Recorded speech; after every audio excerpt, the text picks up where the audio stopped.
Halo semuanya, balik lagi di channel aku.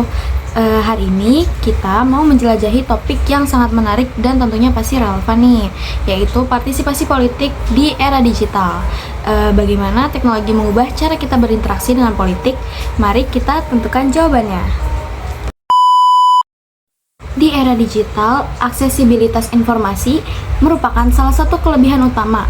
Dengan internet, semua orang tentu saja dapat mengakses berita politik kapan aja, di mana aja, misalnya lagi di kampus, di rumah, di kos, di mana aja bisa.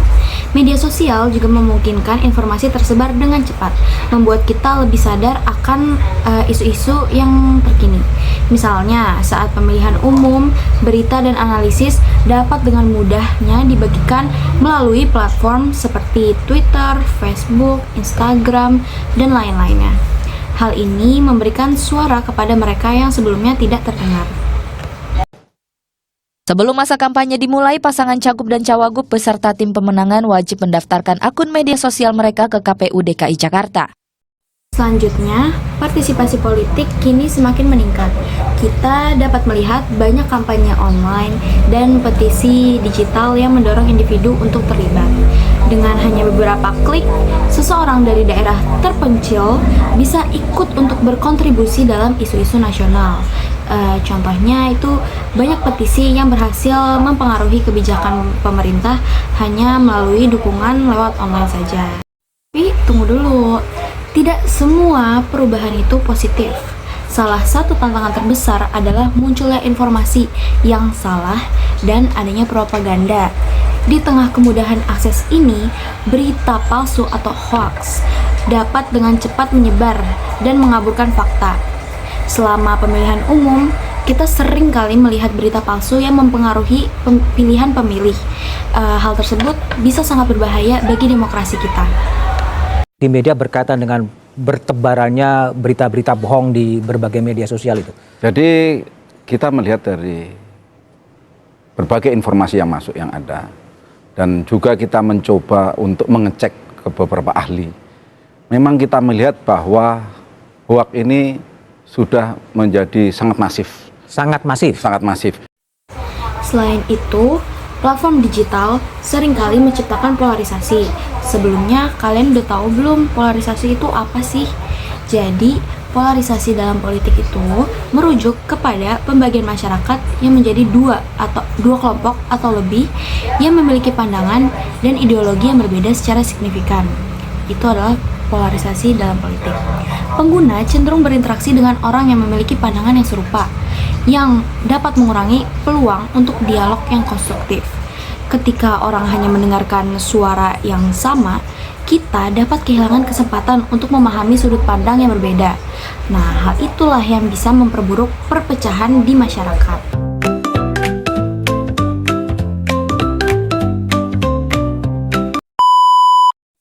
Masalah keamanan dan privasi juga sangatlah penting. Banyaknya orang merasa takut untuk mengungkapkan pendapat mereka secara online karena terdapat risiko intimidasi atau pengawasan. Partisipasi politik seharusnya dijalankan dengan aman, tetapi di dunia digital banyak individu yang merasa tidak nyaman. Kita perlu mencari solusi untuk melindungi kebebasan berpendapat ini. Jadi, apa sih yang bisa kita lakukan untuk mengatasi tantangan ini? Pertama, pentingnya untuk meningkatkan literasi media di kalangan masyarakat.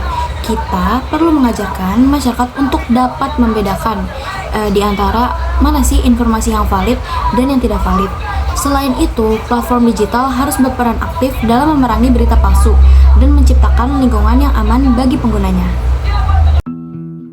Belakangan isu keamanan cyber Indonesia menjadi sorotan seiring dengan banyaknya serangan yang menargetkan data dari beberapa instansi pemerintah. Pusat Data Nasional atau PDN, Inavis, BAIS hingga Kemenhub dilaporkan menjadi korban serangan ini.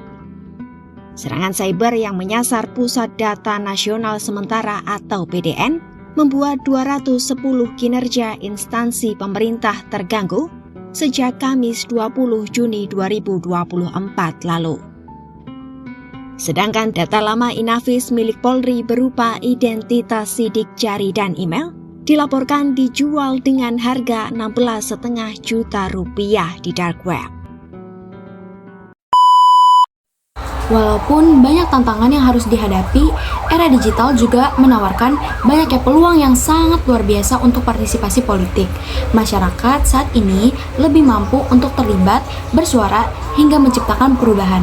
Jadi, mari kita manfaatkan potensi positif dari era digital ini.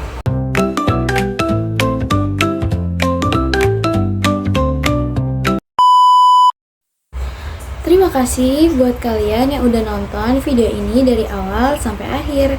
Sampai ketemu lagi di pembahasan berikutnya. Thanks for watching. Don't forget to like, comment, and subscribe. Bye-bye.